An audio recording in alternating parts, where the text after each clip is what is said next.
a freshman here, and my major is environmental science. And for my essay, I chose isolation and Frankenstein.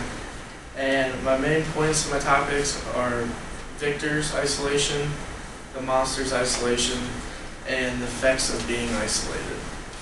And my thesis is, throughout the story of Frankenstein, Mary Shelley continually shows the effects of isolation and shows how effects of isolation and lack of affection can form alienation towards society. With the need for affection and companionship, Shelley shows the effects that people will go through to fill these gaps. And my first point is Victor's isolation, and pretty much throughout the entire book, Victor kind of isolates himself away from society, and it starts off pretty heavily when his mother dies in the beginning. And he says, "Why should I describe a sorrow which all have felt and must feel?" And this basically, he's saying that he does feel sorrow for his mother's loss, but he's also kind of trying to hide the sorrow that he has. And Victor pretty much chooses a life of solitude, and he kind of lives in a life of solitary confinement. And he pushes away all of his friends and family, especially when he's away at the university. And he says, "Feeling which made me neglect the scenes around me caused me to forget these friends who are so many miles absent." And he's basically saying that he's neglected to try to communicate, to see with any of his friends, and just pretty much going in the cave by himself. And he rejects the letters that are sent from Elizabeth at home, and this causes isolation for her as well. And there seems to be like a bit of a chain reaction with the isolation between all three of the characters there, between the monster, Victor, and Elizabeth. My next point is the monster when he shows signs of isolation. And right from the start, he pretty much has isolation when Victor abandons him, like for no apparent reason. He's just created and pretty much sent out into the world.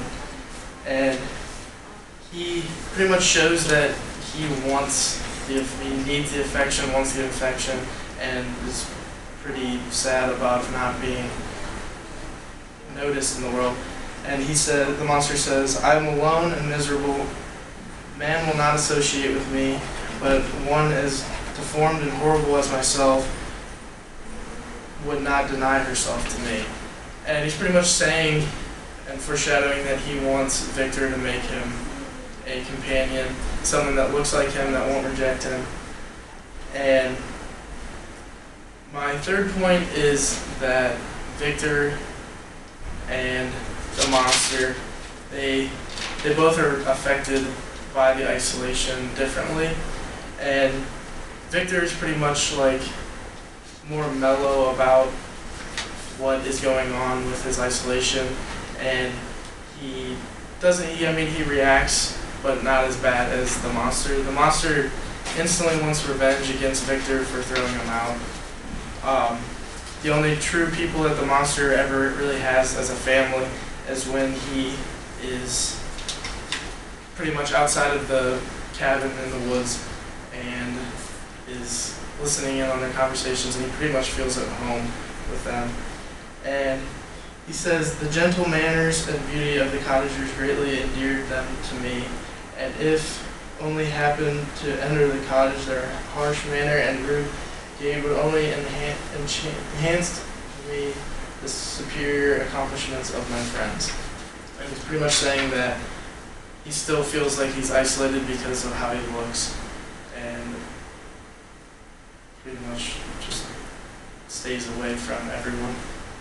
And I feel I have a quote here from Haruki Murakami from Sputnik Sweetheart, and he said this pretty much relates to Victor and his isolation. He says, "Why do people have to be this lonely? What's the point of all of it? Millions of people in this world, all of them yearning, looking to others to satisfy them, yet isolating themselves. And by the end of the story, it really shows how Victor is affected by the isolation when he creates the woman for Frankenstein, but in the end he actually wants to be with the woman that he creates because he feels so alone. That's good.